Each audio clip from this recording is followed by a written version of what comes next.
अचानक squid game असली जिंदगी में शुरू हो गया।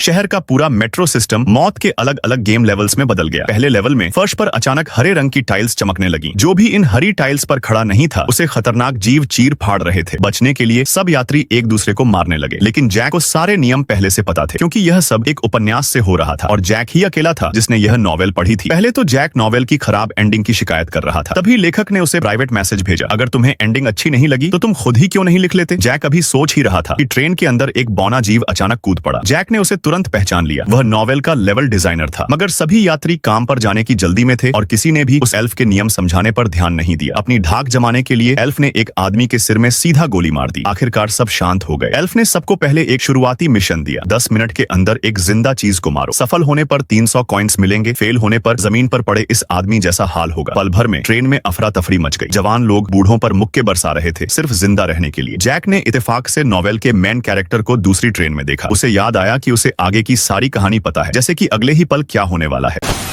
सब लोग गिरे क्योंकि ट्रेन क्रैश हो गई थी, लेकिन जैक ने पहले ही समझ लिया था कि मिशन कैसे पूरा करना है। रूल में सिर्फ जिंदा चीज कहा गया था, इंसान नहीं। उसने फौरन एक चींटी को कुचल दिया। जैसे ही पहले कामयाब खिलाड़ी का ऐलान गूंजा, जैक को लगा कि वह सबको बचा सकता है, लेकिन समय लगभग खत्म होने वाला था। यात्री चींटियों के कंटेनरों के लिए आपस में लड़ने लगे। एक छात्र एक बूढ़े आदमी को पीट रहा था। जैक ने बूढ़े को बचाने के लिए अपनी चींटी देने की कोशिश की, पर छात्र ने उसे हाथ से गिरा दिया। यह लड़का तो इस गेम को सिर्फ अपनी क्रूरता निकालने का बहाना बना रहा था। उसने अब जैक पर हमला कर दिया, लेकिन जैक, जिसने पूरी नॉवेल खत्म की थी, उसने प्लेयर शॉप खोली। उसने अपने सारे 300 कॉइन्स मसल्स की ताकत में लगा दिए। अगले ही पल छात्र की पीठ से अचानक काला धुआं निकला। तभी जैक को एहसास हुआ कि यह स्टूडेंट असल में नॉवेल का एक खलनायक है। एक इंसान होने के नाते जैक का उसे हराना नामुमकिन था। किस्मत से चींटी के अंडों से भरी एक टेस्ट ट्यूब लुढ़क कर उसके पास आई। जैक ने पूरी ताकत से उसे कुचल दिया। उसे फौरन हजारों गेम कॉइन्स मिल गए। फिर उसने अपने सारे स्टैट्स बढ़ाए और आसानी से उसके हर अटैक से बच गया। जैसे ही टाइम 0 हुआ, फेल हुए खिलाड़ियों का दिमाग धीरे धीरे पिघल गया। मगर चूंकि यह नॉवेल की बस शुरुआत थी, कहानी इतनी सीधी नहीं हो सकती थी। 100 मीटर का पानी का सांप पूरे लेवल को साफ करने लगा। जैक ने नॉवेल के ताकतवर कैरेक्टर को ट्रेन का दरवाजा खोलने का ऑर्डर दिया। फिर वह मेन ग्रुप को लेकर भाग निकला। उनके सामने था आखिरी मिशन। पानी के सांप ने ट्रैक पर बना पुल तोड़ दिया था और पीछे से आती ट्रेन ने भागने का रास्ता बंद कर दिया। ट्रेन में जो यात्री मरे थे वे ज़ॉम्बी बन चुके थे। जैक को लगा कि उसके अपग्रेड किए हुए स्टैट्स काफी मजबूत हैं, लेकिन वह इन शुरुआती राक्षस से भी हार गया। अगले ही पल नॉवेल का मुख्य हीरो मैदान में आया। एक ही वार में उसने सारे ज़ॉम्बी को खत्म कर दिया। जैक जानता था कि हीरो की ताकत थी दोबारा जिंदा होना, लेकिन वह जब भी वो दोबारा जिंदा होता था तो पिछली दुनिया गायब हो जाती थी। मिटने से बचने के लिए जैक ने उसे आगे की कहानी बताकर डील करने की कोशिश की, लेकिन सैकड़ों बार इस चक्र में फंसने के बाद हीरो पहले ही जान चुका था कि जैक कोई खास इंसान है। और यह पक्का करने के लिए कि जैक सच में सबको बचा सकता है या नहीं, उसने जैक के लिए एक टेस्ट रखा।